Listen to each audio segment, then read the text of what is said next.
Once there was a girl named Jenny. She was like all the other girls except for one thing.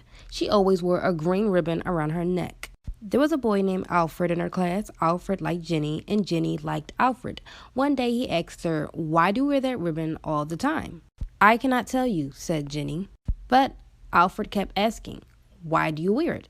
And Jenny would say, "It's not important." Jenny and Alfred grew up and fell in love. One day they got married. After their wedding, Alfred said, "Now that we're married, you must tell me why you have that green ribbon." "You must wait," said Jenny. "I will tell you when the right time comes." Years passed. Alfred and Jenny grew old. One day, Jenny became very sick. The doctor told her that she was dying. Jenny called Alfred to her side and said, "Now I can tell you about the green ribbon." She told him to untie it so he could see why. And Jenny's head fell off. The students at the school for nursing got along quite well, except for Alice. The problem with Alice was that she was just too perfect. Well, at least that's what it seemed like to the other students. She was always friendly, always cheerful. Her assignments were always on time and just perfect. Many of the students resented Alice. They would have liked to see her fail or cry or get scared sometimes, just to show she had weaknesses just like them. One night, many of the students tried to frighten Alice as a practical joke. They borrowed the hand of a corpse they had been studying in anatomy and tied it to the light cord in her closet. And when she tried to turn her light on, she would find herself holding a dead man's hand. That would scare anyone, one of them said. Afterwards, they went to the movie theaters. When they got back, Alice was asleep. But when they didn't see her the next morning, they decided to find out what happened. They looked everywhere for Alice, and when they found her in the closet on her floor. She was sitting there staring at the hand and mumbling. Well, the joke worked, but nobody was laughing. Storytime on how I found out my dad was transgender. Also, by the way, at the time I was 12. So I grew up an only child. I always wanted siblings, but my parents said that I was enough. And we would never really go see family like my grandparents. When I was a toddler, I used to see them. Well, at least that's what my parents told me. But I was never close with any of my family besides my one aunt. So one day I had a sleepover and I invited my friend and we played hide and seek. And I spent like 10 minutes looking for her until I finally found her in my basement holding a book. I was like, "Girl, I'm done playing with you." And she said she found an old picture book. When she told me, I was kind of excited because I haven't seen much of my family. As we went through the book, I saw a picture of my grandparents and two little girls. One of the girls in the picture I knew was my aunt because of the mole, but I didn't know who the other girl was. I flipped the picture around and it said familia, which by the way is family in Spanish. And I was like, so there's another aunt that I don't know about? But if you want to know how I confronted my dad about it, come back for part 2. This is part 2 on how I found out my dad was transgender. So, like I said, I found a picture of my dad's family, but he wasn't in it. That night, I went to my parents' bedroom and I saw my mom. I showed her the picture and she gasped. I asked, "Do I have another aunt and where's Dad?" She told me to sit down and that they wanted to tell her, but they wanted to wait at an age where they think I'd understand. So a couple minutes later, my dad walked in and I asked, "Who's this girl?" He sat next to me, held my shoulders and said that was him. And I started laughing at first because I was like, "You're not a little girl." And he responded, "At that time, that was me." And from there, he just told me everything. To when he finally transitioned, he talked about how unaccepting my grandparents were, which is partially why I really don't go see them. After everything my dad told me, I just sat there and cried for him. And my mom and dad both held me and told me everything was going to be fine. It's been 9 years and I have so much more respect for my dad, no matter what anyone thinks. Storytime on how I found out I was adopted. So growing up, I felt so different from my family and the treatment was off as well. So my mom is white and my dad is black. And my brother and sisters are all biracial, and at the time I thought I was too. My older brother and sister were both light skinned, they had light eyes, they had curly or wavy hair, and same thing for my little sister. But she honestly looked like a white girl. I mean, if you would straighten her hair, you would have thought that she was just white. And she looked more like my mom than anything. But me on the other hand, I turned out completely different. I forgot to mention, but my dad is light-skinned as well. I was dark-skinned, I had the regular dark brown eyes, and my hair was extremely kinky, and I recently found out that I have 4B hair. And I never understood how I turned out this way, and the rest of my family was light-skinned. I don't know. I just sometimes felt like I didn't belong in the family and I wasn't pretty enough. And I definitely sensed something was off because my grandmas and aunts and uncles treated me way different. And I could tell I wasn't their favorite. Sorry I went on a rant, but if you want to know how I found out, come back for part 2.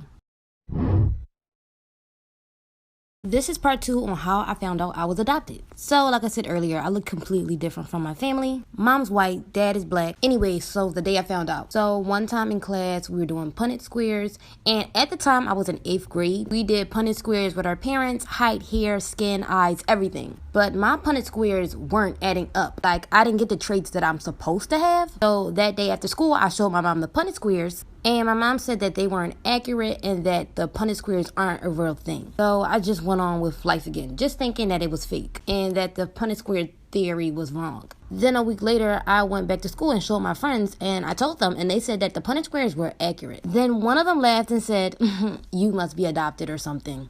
And when she said that, literally my whole world clicked. Sorry, but it's literally so much to the story. You're going to have to come back for part 3 on how I even asked my parents how I was adopted or if I was adopted. So, sorry. This is part 3 on how I found out I was adopted. So one of my friends said that I must be adopted, and like for a whole month, it was just sitting on me to ask my parents if I was. I was kind of scared because I didn't want to believe that I was actually adopted, but everything was starting to add up from how I looked to how my family treated me, and it's always just been so weird. So one night we were having like a family movie night, and I started crying in the middle of the movie. My dad had paused the movie and asked what was wrong, and I finally asked what's been bothering me. Am I adopted? And my mom looked over to me, and from that look, I could just tell. A couple days later, my parents sat me down and talked about it, told me I was from Kenya, told me about my real mom, and just things that I wish I should have known sooner. Because most of my life, I was questioning my existence. But now I'm 43 years old. I was able to find 2 sisters I had. They were both older than me, and they were also adopted. But I never got to meet my real mom because she passed away before I could meet her. But I'm glad to have met the sisters that I have. How I escaped human trafficking. So one day I went to the mall with 2 of my best friends, Mackenzie and Dylan, and my sister Judy. At the time, we were 14, 15, and we were getting prepared for high school, so we were looking for the latest outfits. In the middle of us shopping, there was an older woman that came up to us and said that we looked really pretty. Her name was Miss Dream because she made dreams come true. Well, that's what she told us at least. Miss Dream said that she was a photographer for Vogue, and she showed us pictures of her and Tyra Banks. At that time, I was really into that show, America's Next Top Model, and I loved Tyra. She asked that once we got done shopping, if we could go to the back of the mall and take photos. She said she was thinking of getting us on a magazine. We were so hyped that we literally left that moment to take the photos. She starts taking pictures of us, and then she gets Judy by herself. While taking pictures, 6 guys walked up. They picked up my best friends, and when I saw this, I yelled at Judy and told her to run. I ran for maybe 15 seconds before I was caught too, and everything went black. Come back for part 2. Part 2 on how I escaped human trafficking.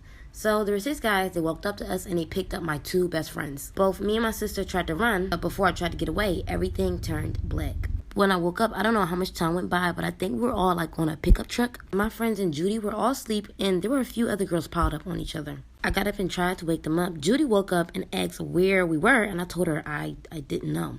Judy quickly woke up Mackenzie. When Mackenzie sat up, she said she didn't feel well. I asked her what was wrong, and she literally throws up on me. And that had to be the most disgusting day because it smelled so bad. But at that moment, I wasn't upset because we didn't know where we were.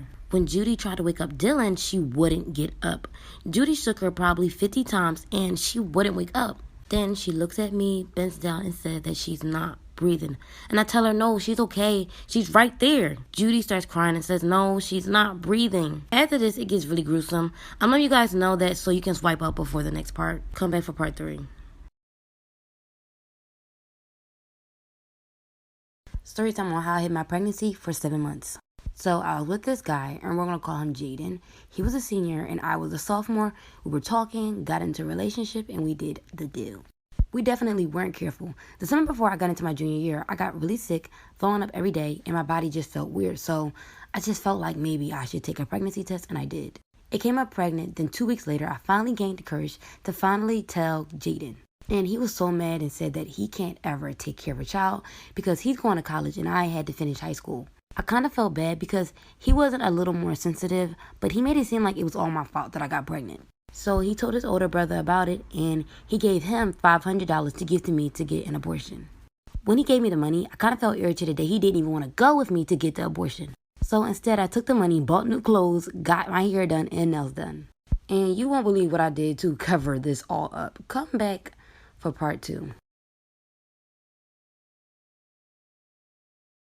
Part 2 on how I hid my pregnancy for 7 months. So like I said, I took the $500 my boyfriend gave me to get the abortion, and instead I bought new clothes, hair, and I got my nails done. After buying all of that, I ghosted my boyfriend for like 2 weeks because I was scared that he'd be upset that I didn't get the abortion.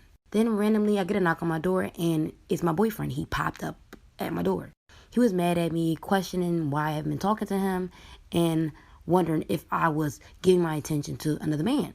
I was like, no, I lost my phone. And he could tell that I was lying. And he was like, you're cheating on me. You're sick. I never want to see you again. So glad you got rid of that thing because I never want to raise a child with you. Afterwards, I felt so bad. I tried to message him, but he blocked me. And eventually, he went off to college. So my plan was to try to hide the fact that I was pregnant. Didn't tell my family or friends. Once I had the baby in private, I probably would just throw it in the trash or throw it away somewhere. I don't know. Running out of time. I'll be back with a part 3. When getting married, they say death do us part. It should be taken literally, but some of us don't take this statement serious enough because a Vietnamese man slept beside his dead wife for 16 years. In 2009, the shocking story of the man who dug up the remains of his late wife has been sleeping in the same bed with her for the past 5 years shook the internet. Many thought that the story was false, as his way of giving grief is quite unusual, but fast forward to 2020, and the man identified as Lee Van continues to sleep in the same bed with the wife's remains. It was said that before he decided to take her home, he dug a tunnel to her grave to sleep in the grave with her for 20 months. You'd think that by now the corpse body would look like dust and smell badly, but I'll get into how he reserved her body in the next part. Part 2 of the man that slept with his dead wife for 16 years. The 55-year-old man, Lee Van, is from a small town in Central Province in Quang Nam, opened up his wife's grave in 2004. He molded clay around the remains to give the figure of a woman, put clothes on her, and then placed her in his bed. He made it clear that he has no intentions to let go of his wife, who he married in 1975. It was reported that the duo's marriage was arranged by their parents, and at the time they married, they hardly knew each other, let alone shared a romantic feelings towards each other. They were married shortly after Lee Van got back from the military, but they soon fell in love and had 7 children. Van's wife is said to have suddenly died in 2003 upon hearing the news. Van rushed home and barely got to see his spouse's face for a few minutes before she was buried. The grieving husband was so shocked by his wife's death that he spent most of his time night and day at the cemetery. He slept on his wife's grave. But after a few months, he worried about the weather and wanted to keep the body safe with him. Part 3 of the man that slept beside his dead wife for 16 years. This man literally dug up his wife's corpse body and still to this day sleeps with it. His concerned children found out about his sleeping place and stopped him from sleeping his nights at the cemetery. It was at this point where he decided to bring his wife home with him. He could no longer sleep next to her in the cemetery. Unable to let go of his beloved, he dug up her bones and placed them in a bag near the cemetery. Then he started making a hollow statue in the shape of a woman out of plaster, cement, glue, and sand and put his wife's remains inside. He placed the hollow statue on his bed and laid next to it. And he's been doing the same thing every night for the last 16 years. If you guys want to see images of the wife's body, please let me know down below in the comments if you really want to see those images. Part 3 on how I found out my sister was actually my mom. She said she always wanted to tell me, and only now she could finally. When she was 13, as many stupid kids do, she had unprotected ex with a boy. And she had got pregnant, and that child was me.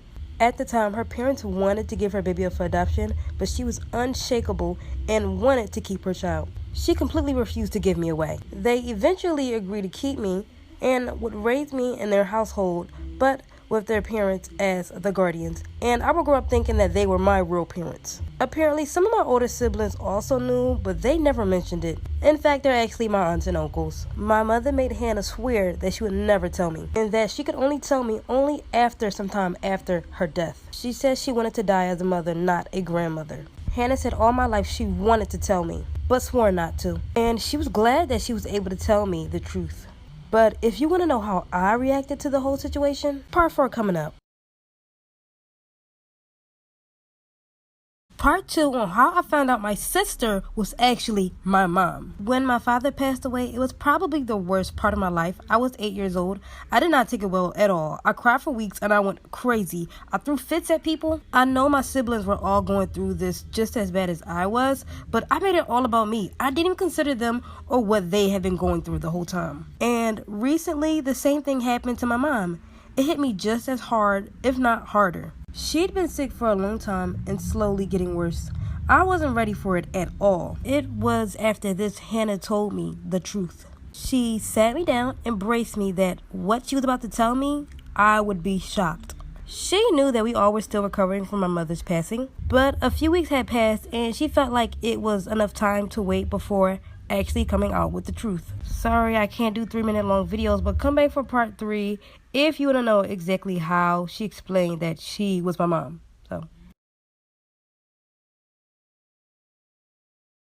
Story time on how I found out my sister was actually my mom. My parents were much more older than me, and I always felt more distant from them than any of my siblings.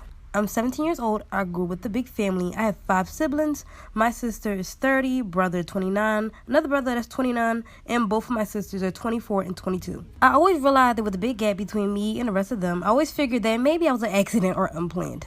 Being the youngest, I was spoiled all of the time. The way they treated me is how you would expect them to treat the youngest. My older sister Hannah always took care of me the best. I always saw her as a mother figure, never knowing that she was actually my real mom. She spent most of her time with me more than my other brothers and sisters. And she often took care of me when my mom wasn't there. And my parents were much more older than me, so I always felt like there was a distance between us.